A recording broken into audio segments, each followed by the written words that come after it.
Hello bull trackers, welcome to another episode of market चर्चा। दोस्तों, mid मार्च में हमने देखा कि दुनिया भर में एक बैंकिंग की क्राइसिस होती हुई हमें दिख रही थी और एक के बाद एक बड़े बड़े बैंक्स जो है डिफॉल्ट होते हुए दिख रहे थे और एक पैनिक की सिचुएशन क्रिएट हो गई थी।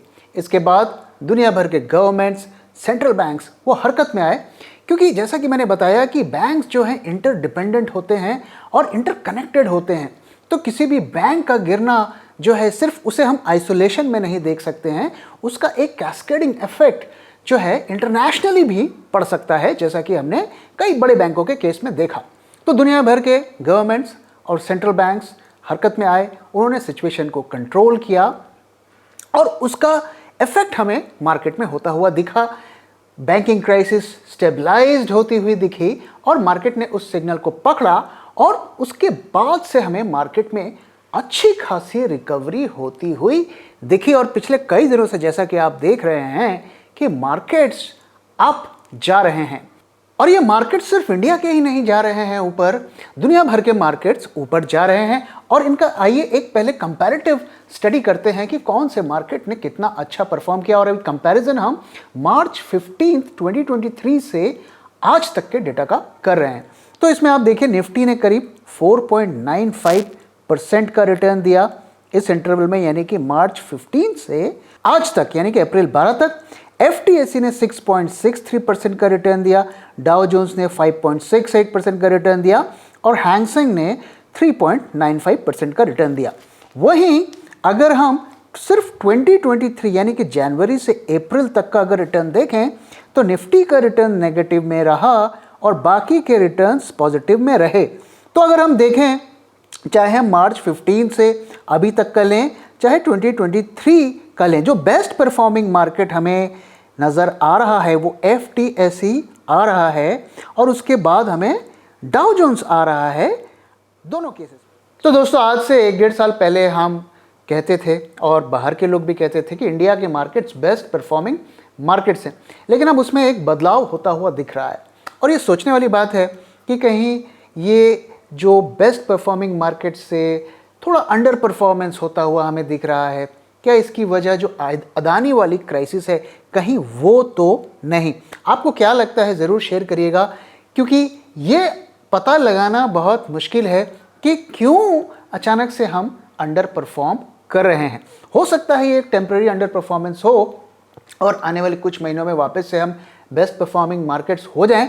तो इस बारे में आगे क्या होगा ये तो आने वाला वक्त ही हमें बताएगा। तो ये जो मार्केट्स राइज कर रहे हैं मार्च 15 के बाद से, उसकी एक बड़ी वजह ये है कि ये कहानी मार्केट को बताई जा रही है और हमें बताई जा रही है कि इंटरेस्ट रेट्स अब उस रफ्तार से नहीं बढ़ेंगे और जल्दी ही हमें ऐसा देखने को मिलेगा कि इंटरेस्ट रेट्स जो हैं कट होने शुरू होंगे।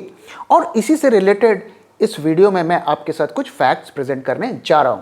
तो अब ऐसी रिपोर्ट्स और खबरें आ रही हैं कि फेड भी अब रेट हाइक पे स्लोली आगे बढ़ेगा। हो सकता है मई के साइकिल में हमें लास्ट हाइक देखने को मिले और इसके बाद हमें थोड़ा पॉज देखने को मिले और 2024 से हमें फेड के केस में रेट कट्स भी देखने को मिल सकते हैं। तो फेड ने जिस रफ्तार से इंटरेस्ट रेट्स को बढ़ाया और फेड को फॉलो करते हुए बाकी के दूसरे कंट्री के भी सेंट्रल बैंक्स ने भी उसी रफ्तार से, लगभग उसी रफ्तार से रेट्स को बढ़ाया। तो ये एक तरीके का बहुत ही, जिसे कहते हैं ना, बहुत sharp rise in interest rates हमें देखने को मिला और ऐसा हमने पिछले शायद कई दशकों में, कई डिकेड्स में ऐसा देखने को नहीं मिला। और उसी का जो विक्टिम बैंकिंग सेक्टर हो गया और आई एम श्योर गवर्नमेंट का प्रेशर होगा, बैंक्स का प्रेशर होगा, तो उन सब का इफेक्ट फेड पर पड़ता हुआ अब दिख रहा है। और अब ऐसी अगर हम खबरों की बात माने तो फेड अब उस मूड में है कि वो अब इंटरेस्ट रेट्स को धीरे धीरे पॉज करने के बाद कट करना शुरू करेगा 2024 से। और जब फेड कट करना शुरू करेगा तो वो दुनिया भर को एक इशारा होगा कि भाई हम कट कर रहे हैं, अब आप भी कट करिए। तो जैसा कि मैंने बताया कि मई के साइकिल में हमें दोबारा एक 0.25 का हाइक देखने को मिल सकता है, लेकिन उसके बाद से हमें फेड में के रेट में हाइक में पॉज देखने को मिलेगा और फिर 2024 से हमें कट्स देखने को मिल सकते हैं। ऐसा अगर हम ब्लूमबर्ग की बात माने तो ब्लूमबर्ग ने सिर्फ यूएसए ही नहीं, दुनिया भर के रेट्स को स्टडी किया है, उसकी एक रिपोर्ट पब्लिश की है और उनका कहना है कि 90% सेंट्रल बैंक 2024 में रेट को कट करने जा रहे हैं। तो इस वजह से हम देख रहे हैं कि यूरोपियन मार्केट्स और जो यूएस के मार्केट्स हैं वो आउट परफॉर्म कर रहे हैं। और अगर हम इंडिया के पर्सपेक्टिव से बात करें तो वहाँ पे हमें क्या देखने को मिल रहा है, तो देखिए पिछले साइकिल में जैसा कि मैंने आपके साथ शेयर किया और आपने न्यूज़पेपर्स में और टीवी पे पढ़ा होगा और देखा होगा कि आरबीआई ने रेपो रेट को फिक्स रखा 6.5% पे और ये कहा कि ये एक पॉज है, टेम्पररी पॉज है और ज़रूरत पड़ेगी तो हम दोबारा बढ़ाएंगे। और इसके कारण क्या थे, ये एक सरप्राइजिंग मूव था, मैंने आपके साथ शेयर किया कि बैंकों के ऊपर प्रेशर पड़ता, अगर वो इंटरेस्ट रेपो रेट को वो बढ़ाते तो बैंकों को भी अपने डिपॉजिट रेट्स को बढ़ाना पड़ता और चूंकि वो लोन ज़्यादा नहीं दे पाते तो उनके जो मार्जिन्स पर प्रेशर पड़ता। और यही कारण है कि जो डेट फंड्स के जो टैक्स बेनिफिट्स को कट किए गए ताकि रिटेल का पैसा जो है बैंकों के पास आए और बैंक उस पैसे का इस्तेमाल करे ज़्यादा लोन देने के लिए। क्योंकि देखिए बैंकों की सिचुएशन अब क्या हो गई है कि उनको जब इंटरेस्ट रेट कम थे तो सारा पैसा उनके पास जो भी आया उसको उन्होंने ज़्यादा से ज़्यादा जितना पॉसिबल था उन्होंने क्रेडिट दे दिया, लोन दे दिया। अब उनके पास पैसे की कमी हो रही है तो मैं आपसे दो चीज़ें शेयर करता हूं जिससे हमें ये पता चलेगा कि किस तरीके से बैंक्स जो हैं उनको अभी ज़्यादा पैसे की ज़रूरत है लोन देने के लिए, उनको लोन देने के लिए पैसे कम पड़ रहे हैं। तो पहला तो मैंने आपके साथ शेयर किया था कि किस तरीके से पिछले क्वार्टर में एचडीएफसी ने एक रिकॉर्ड जो है कलेक्शन किया डिपॉजिट्स में, अपने एफडीज में और डिपॉजिट में करीब 1.5 लाख करोड़ का एक तरीके का वो रिकॉर्ड रहा। दूसरा, अगर आप इस साल का देखें FY23 का तो उसमें बैंकों ने एक तरीके का एक और रिकॉर्ड बनाया है कि उन्होंने काफ़ी बड़ी संख्या में बॉन्ड्स इशू करके पैसे को जुटाया है और ये बॉन्ड जो हैं 82 बॉन्ड्स हैं और इंफ्रास्ट्रक्चर बॉन्ड्स हैं और कई और दूसरे तरीके के बॉन्डों से पैसा जुटाया है जो कि पिछले साल के कंपैरिजन में काफ़ी हाई है। तो 21-22 में उन्होंने करीब 73,000 करोड़ के बॉन्ड्स इशू किए थे, पब्लिक से पैसा उठाया था और इस साल जो है पिछले जो अभी जो साल हमने कंप्लीट किया उसमें करीब उन्होंने 1.14 लाख करोड़ का उन्होंने बॉन्ड से पैसा उठाया है और इसमें जो सबसे ज़्यादा एसबीआई ने उठाया है और उसके बाद एचडीएफसी ने उठाया है। तो दो इन्वेस्टमेंट बैंक्स ने यह प्रेडिक्ट किया है कि आरबीआई रेट कट्स करेगा as early as October this year. तो नमूरा का कहना है कि अक्टूबर से वो आरबीआई अपने रेट्स को कट करना शुरू करेगा और 0.75% तक रेट कट कर सकता है अगले साल तक। साथ ही नमूरा ने एक और चीज़ कही है कि जिस तरीके से आरबीआई ने प्रेडिक्ट किया है कि जीडीपी 6.5% के रफ्तार से अगले साल ग्रो करेगी, वो टारगेट मीट नहीं हो पाएगा, वो बहुत ज़्यादा ऑप्टिमिस्टिक है और उनका कहना है कि 1% तक उनका टारगेट जो है से मीट नहीं होगा।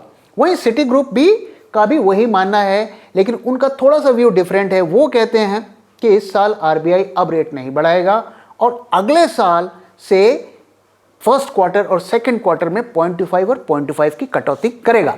साथ में वो भी ये भी कह रहे हैं कि अगर तो इन्फ्लेशन बढ़ेगा बहुत ज़्यादा, उनके 6% से बहुत ज़्यादा ऊपर चले जाएगा तो आरबीआई मजबूर हो जाएगा, उन्हें रेट्स को दोबारा बढ़ाने पड़ेंगे। और अगर जो है ग्रोथ में बहुत ज़्यादा इम्पैक्ट होता है, जैसे कि नमूरा ने बताया कि अपने ग्रोथ के टारगेट्स को मीट नहीं कर पाएंगे तो मजबूरीवश जो है आरबीआई को रेट्स को कट करना पड़ेगा। तो देखिए क्या होता है कि आपको ग्रोथ को देखना है, आपको इन्फ्लेशन को देखना है। अगर इन्फ्लेशन बढ़ने लगता है तो आरबीआई मजबूर हो जाएगा रेट्स को बढ़ाने के लिए और अगर ग्रोथ कम हो जाता है तो वो भी एक चिंता की विषय है, आरबीआई को तब रेट्स को कट करने पड़ेंगे ताकि ग्रोथ थोड़ा सा बढ़े। तो इन दोनों चीज़ों को बैलेंस करके गवर्नर्स जो होते हैं आरबीआई के या दूसरे सेंट्रल बैंक्स के, उनको बैलेंस करके चलना पड़ता है। तो अब ये प्रश्न उठता है कि क्या बैंकिंग सेक्टर और फाइनेंस सेक्टर में वर्स्ट इज बिहाइंड अस, क्या इस सेक्टर में अभी हम इन्वेस्ट कर सकते हैं? तो देखिए दोस्तों, मेरा व्यू तो बदला है नहीं और इसके कारण क्या है, जो रिस्क पहले थे वो आज भी हैं और उसमें से कुछ अगर हम रिस्क की बात करें तो वो मैं आपके साथ शेयर करता हूं। तो जब से ये बैंकिंग क्राइसिस आई है उसमें आप देखिए क्या हुआ है कि जो छोटे बैंक्स हैं उनके ऊपर ज़्यादा खतरा है और मैं आपको अभी दिखाऊंगा कि किस तरीके से अगर प्राइस वाइज भी देखें, जैसा कि हम कहते हैं कि भाव भगवान है, तो वो भी हमें वही स्टोरी बताता है। अगर हम अपने स्टॉक्स का एक परफॉर्मेंस देखें, एक साल में अगर आप देखिए निफ्टी बैंक ने करीब 9.98% का रिटर्न दिया है। और देखिए जो बड़े बैंक्स, 3 बड़े बैंक्स हैं हमारे, कोटक, एचडीएफसी, आईसीआई बैंक, उन्होंने आउट परफॉर्म किया है। इन तीनों बैंक की जो टोटल वेटेज होती है बैंक निफ्टी में वो करीब 50% के आसपास होती है। तो इन बैंक्स ने तो आउट परफॉर्म किया है, लेकिन जो छोटे बैंक्स हैं उनकी हालत क्या है आप देखिए। और बंधन बैंक, एयू बैंक, इनकी हालत देखिए 34% और 58% का इन्होंने जो है ये लॉस दिखा रहे हैं। वहीं अगर 1 मंथ का अगर आप चेंज देखें, 10 मार्च से, जब से ये फाइनेंशियल क्राइसिस शुरू हुई है, तब से अगर आप देखें तो वहाँ पर भी हमें सेम स्टोरी देखने को मिल रही है। और आप नीचे के सारे बैंक्स को देखिए, इंक्लूडिंग एसबीआई। एसबीआई को छोटा बैंक तो नहीं कह सकते हम, लेकिन उसके नीचे सारे रिलेटिवली छोटे बैंक्स हैं और उनके रिटर्न्स आप देखिए जो है सारे नेगेटिव में हैं। तो अगर हम अपने बैंक निफ्टी को देखें, सिर्फ उसका परफॉर्मेंस देखें, तो 3 बैंक्स की वजह से जो है ये भाग रहा है और ये पूरी बैंक की जो है पूरी कहानी हमें नहीं बता रहा है। अगर सिर्फ बैंक निफ्टी को हम आइसोलेशन में देखें, तो अगर आप सिर्फ बैंक निफ्टी को देखेंगे तो आप बोलेंगे यार ये तो बहुत शानदार रिटर्न इसने एक साल में दे दिए, इसका मतलब सब कुछ बढ़िया है, भाव तो हमें यही बता रहा है, लेकिन अंदर की पिक्चर हमें कुछ और बता रही है। दूसरा फैक्टर देखिए, मैंने आपके साथ शेयर किया था कि पिछले साल अगर आप एफआईआई का डेटा देखेंगे तो सबसे ज़्यादा उन्होंने किस पे सेलिंग की, ऑयल एंड गैस पे, और उसके बाद जो है दूसरे नंबर पे जो उन्होंने सेलिंग की फाइनेंशियल सर्विसेज और बैंकिंग पे, और करीब 26,000 करोड़ की उन्होंने सेलिंग कर डाली। तो कहीं ना कहीं एफआईआईज को भी इन सब फैक्टर्स को लेकर डर है। दूसरी चीज़ आप देखिए कि जीडीपी में मैंने आपके साथ डेटा शेयर किया था, 6.5 का आरबीआई फिगर बता रहा है, बैंक्स ने उस पर कहा है कि 6.5 तक इज़ टू ऑप्टिमिस्टिक, 1% वो कह रहे हैं कि इससे कम ही आएगा। और आरबीआई के अगर खुद भी आप डेटा को देखेंगे जो क्वार्टर दर क्वार्टर उन्होंने पब्लिश किया है, तो उसमें जो Q3 Q4 का जो है वहाँ पे जीडीपी की फिगर काफ़ी कम उन्होंने खुद ही बताई है, लेकिन उसका एवरेज करने के बाद 6.5 आ रहा है।